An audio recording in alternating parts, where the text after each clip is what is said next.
Do not cry for me. Do not shed one tear, even though the abuse happened year after year. I do not want your pity. I just want you to listen to me.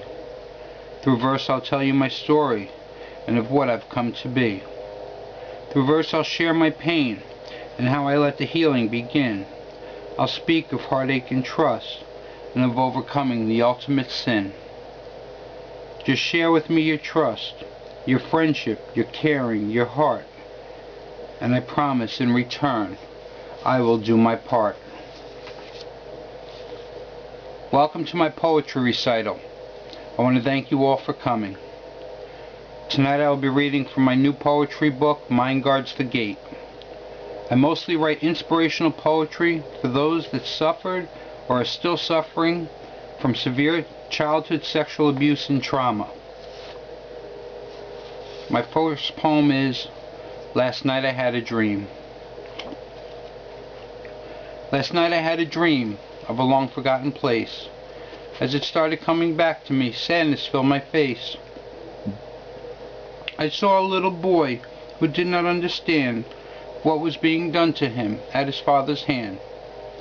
With nowhere to run and no place to hide, he built himself a box deep inside his mind. Inside the box he went, where no one else could see, and there he stayed content in peace for eternity. As the world around him changed and everybody grew, he remained inside the box and no one ever knew. I walked up to the box to take a look inside, to tell the little boy there was no need to hide. Tears are running down my face now. I could not bear to see, for when I looked inside the box, all I saw was me. My next poem is entitled Alone. Darkness overcomes me, sleep is on its way, and everything undone must wait another day. Somewhere between the days is where I find my peace, the place I'm undisturbed, where there is no time or space. Each night I go alone, and in the morning I return, when the sunlight reaches in for a new day that's begun. But for now I'm off in dreamland, in a world that's all my own, and here I lie, content in peace, all by myself, alone. My next poem is entitled Broken Hearted. It's to my friend who shares my pain. Do not cry for me. Do not shed one tear. It defines who I will be, and the demons will not flee, but the truth will set me free. Sometimes I like to write poetry about writing poetry, and about poets and poems. This poem here is entitled That's What Poets Do. When I come, the page is blank and my mind's crystal clear. It is now time to write the thoughts I hold so dear. Don't know what I will say. A blank page stares at me. What is it I'll create for the world to see? As I put my pen to paper and the words start to flow, a message starts to form. I will write what I know. And as the words come together, the message starts to speak. It's the words of inspiration. It's the words that you seek. And if I do it right, and if you learn something new, I will have done my job, because that's what poets do. This next poem is entitled Chained. This poem is about guilt. Yes, guilt. It might sound strange that a victim of a child abuse would feel guilty, but for many years, that's exactly what I felt. Guilt. I wear the chains of a lifetime of despair, through years of abuse, the things I could not share. I long to break these chains. I want to be free, and share my thoughts with others just like me. I'm burdened with these chains. I know they'll never let me go, so I must try and break free and tell what I know.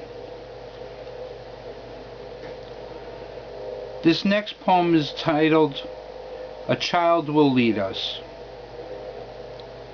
And this poem came about from the fact that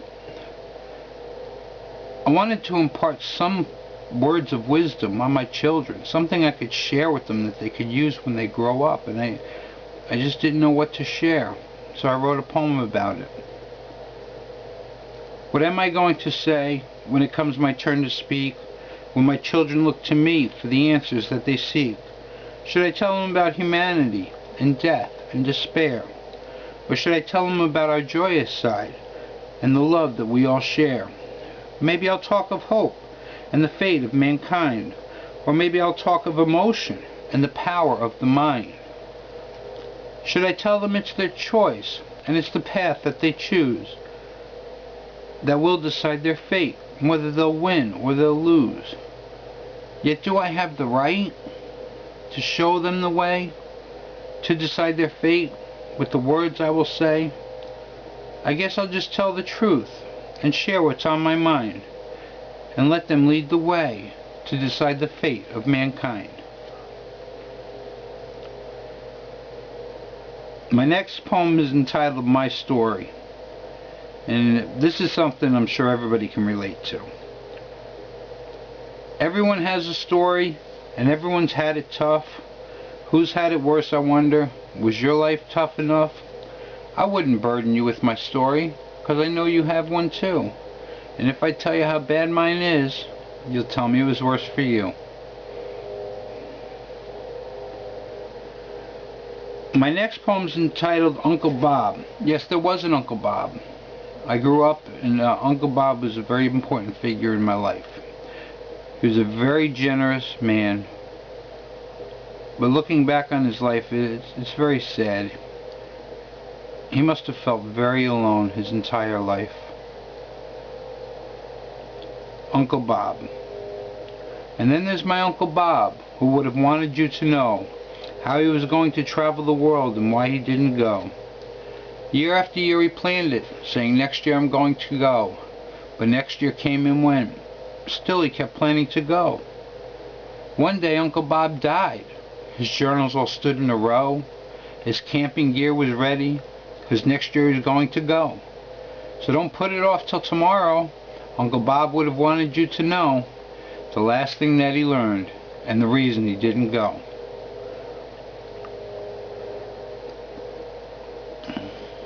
The next poem's entitled "The Proposal." It speaks of commitment, and of love, and of trust. If I were at your command, would you give me room to stand? If I would give my life for you, would you give me your life too? Who is better than who? Is it I that is better than you? Or is it you that is better than me? Does it depend on the way we see? Does it matter what color you are? Or if you've come from afar? If I do the things you do, would that make me equal too? It is true I am unique, but am I the person that you seek? I'll ask again, if I were at your command, would you give me room to stand?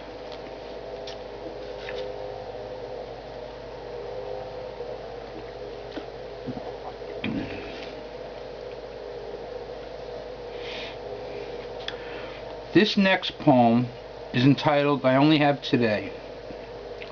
This poem states what I've been saying all along. That it is only through my verse that I am able to find my voice, to tell and share about my years of abuse. I only have today. I have to write a poem to express the way I feel. I tried to write a book, but it became too big a deal.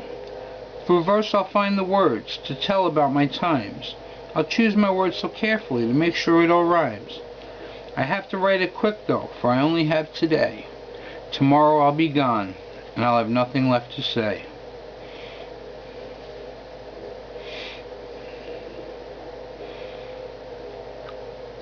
This next poem is entitled "I Cannot Share." It was about a relationship I had with a girl many years ago. and it lasted many years. It was a long relationship. I cannot share. I want to tell of my love, yet I know not what to share. I thought of the warmth of her touch, or maybe her shiny black hair. I could tell of how she saved me from a life of misery and despair, or how there must be a God because of my one answered prayer.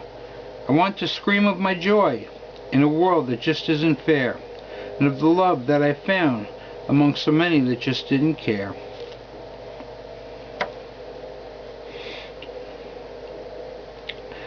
My next poem is entitled Mind's Eye, and it refers back to my years of abuse and how I kept my sanity by hiding inside my mind where I was untouchable. When I was young, I could not see what my father was doing to me. In my mind I built a wall to keep me sane through it all. Behind the wall is where I'll be, safe from the hurt inflicted on me. As long as you live, your excuse won't be, I do not remember, please forgive me. Encased inside, I've kept your lie, to be viewed forever by my own mind's eye.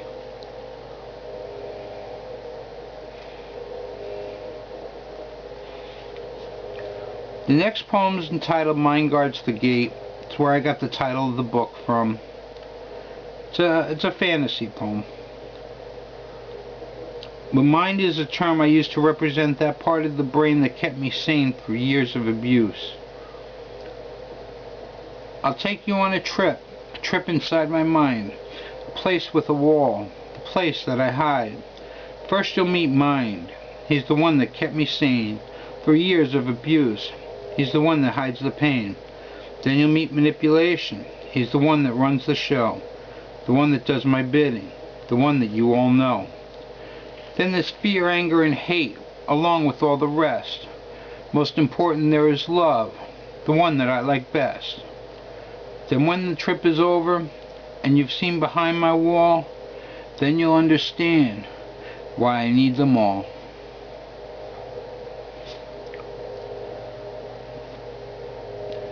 Sometimes when I write poetry, we like to have a little fun. And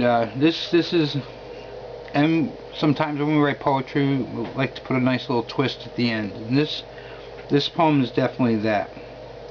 It's entitled She Was Beautiful. Long brown hair with a natural shine, sapphire eyes and lips of wine. She was luscious, a radiant star, God's perfection, His best work by far. That tiny little body and her knowledge of man filled me with ecstasy with the touch of her hand. She would make me do things I thought were foolish to do. A picnic in the park, a hayride for two.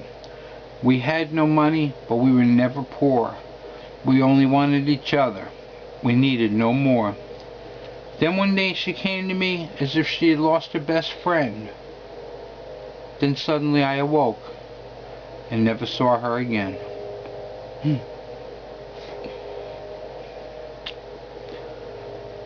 This next poem I wrote years ago. It's called Iceberg Meets the Sun. It's about how I hid my emotions, not sharing about my abuse, and never wanting to admit to anyone, including myself, that I was a victim. Iceberg meets the sun. All my life I've hid my emotions, not letting anyone know how I felt, like a berg of ice drifting along, never wanting to melt. I hid in the darkness and shadows, avoiding the sun and the rain. If I drifted out and started to melt, I'd surely start feeling the pain. It was in the coldness I found my strength. Alone and content was I, never wanting to feel the warmth of the sun. To melt, I felt I would die. I saw you coming from a mile away. You were surely no match for me. As soon as I felt the warmth of your touch, I would hide where you could not see. We played this game for a very long time. Persistence was your key. No matter where I would hide, still you would follow me. I could not figure it out. You were nothing like the rest. You wanted to help. You wanted to share. For me, you wanted the best. With the warmth of your touch, your tenderness and care, I quickly began to melt. By example, you showed me what love is. You taught me how enjoying love felt. Many times since I've wondered why you thought it so important to care. Even in the deepest, darkest, and coldest place, I'd turn and you'd be there. The only thing I've come up with, how you could help someone at the end of his rope, is that even in the deepest, darkest, coldest place, surely there is one ray of hope.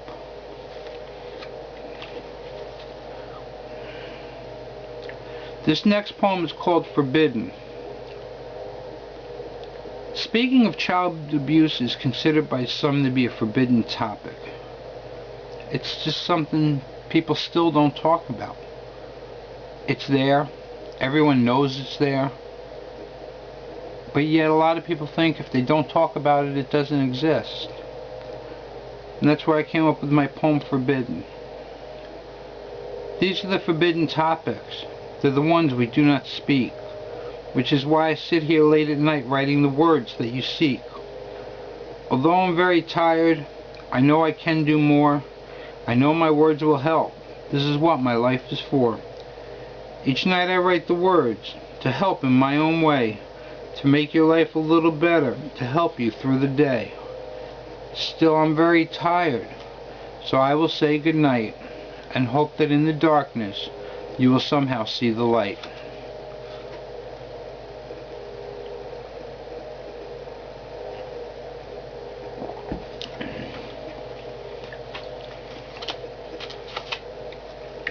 My next poem is entitled A Child's Story. Unfortunately, it's a true story. This did happen, which kind of makes it sad. A child's story. I wanted to write a children's book, a storybook that rhymes, a modern-day adventure for the children of our times. I searched through the memories of the stories in my head, but I couldn't write this story because these books I've never read. So I set out to find one, but where do I look? If I'm going to write one, I must first read a children's book. I went to the library, but there's more than one, it seems. Rows and rows of storybooks, a world of children's dreams. I read 2 books by Seuss. What kind of doctor is he? Peter T. Hooper and Scrambled Eggs. It was an adventure to me. Then there was Thidwick. What an interesting moose. It's a good thing for him that his horns came loose. I read another by Sadler about being a bunny. The lesson's a good one and the story's quite funny. I read many more, then thought of a childhood lost. How could you replace that? What would be the cost? All of my memories are heartache and despair. I can't write this book. I have nothing to share. Now I want to turn to a couple poems that are not in the book that I want to share with you. This first one's called Faithful Night. It's very short, but even though it's short, it speaks volumes. Faithful night. That fateful night when you were stuck upon the railroad track, I pulled you off and you were safe, but you went running back.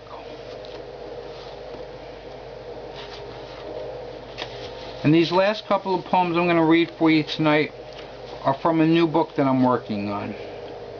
It's written in a different rhyming style, a style that I designed myself.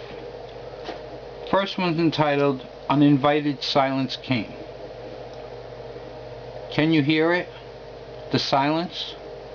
No matter how one tries, the silence is always there. Built on abuse, it was my demise. Hiding the truth, mine would revise what I was able to share. Damaged goods, I needed guidance. The abuse brought on the wise. Why did it happen to me? When silence came, I would surmise. It called for answers. It wanted replies. Silence would never let me be. With the abuse came the grievance. A part of you just dies, no longer wanting to live. No faith in humanity, a wolf in disguise, a monster free, with no reprise, never wanting to forgive. To my hero there was only reverence, who I have now come to despise. The conflict made me insane. The silence comes, mine defies. Still I hear it, I hear the outcries of a child wanting to remain. There was denial, yet there was temperance. The abuse brought on the lies. The silence calls my name. I won't respond. Mine denies. Deafening screams, maddening cries. Uninvited, silence came.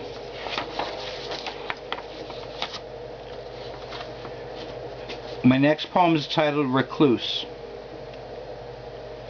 As I write this poem, I must state I was the victim of abuse, and I will make a stand. It made me hide, it made me recluse, it made me depressed, it gave me the blues. I found all of my solace in dreamland. It made me bitter, it made me hate, it made me always accuse. I would never compromise. I had no truths, I had no values. My abuser I hated, I had my issues. I would live with his lies. Yet I had hope, a new life I'd create. I was determined not to lose. I would leave these lies behind. I would break free from these shackles, shed these taboos. No longer silent, I refuse. I would cleanse my soul and mind. If you are a victim, I can relate. We're on a path we didn't choose. But now it is our time. We must speak our mind, share our views. It doesn't matter how, the method you use. I do it in meter and rhyme. Out of the shadows, we'll decide our fate. The lies will no longer excuse. We'll derive our strength from within. So stand and be heard, no ego to bruise. Speak of the lies, and as freedom ensues, you'll have let the healing begin. And the last poem I want to read for you this evening is called Fate Intervened. And I think it sums up my entire poetry recital this evening very well. Fate intervened. It's already written, fate we don't decide. But then there's the broken trust and a childhood loss. Then there's the hurt, the cut is the deepest. Where is the justice to aid the frailest? Who will atone to the cost? I try to move forward and put my feelings aside, but my childhood memories aren't the fondest. I think of the day it all began. The act was selfish. I would consider it the cruelest. Was it to satisfy lust? I haven't the faintest. I relive it again and again. I found it difficult to share, no matter how hard I tried. Who was I couldn't trust? The years just passed me by. When the abuse occurred, my memory's the blankest. As I look back, my memory's the clearest. I had to live with these lies. It is difficult to show, I often want to hide, yet my writing is the purest. Sharing helps me heal. Knowing where I've been, revealing the vaguest, conjuring up thoughts, writing the saddest, keeps the memories real. That one very day, someone had lied. I thought of him as the greatest, or at least that's how it seemed. He was my rock. He was the truest. He was the one I admired and loved the fullest, until fate intervened. This concludes my poetry reading. I'll be available at the back of the room to sign books in about 5 minutes. Books are available for purchase with cash, check, or credit card. Again, I want to thank you all for coming. And most of all, I want to thank the Ansonia Public Library for having me. Thank you.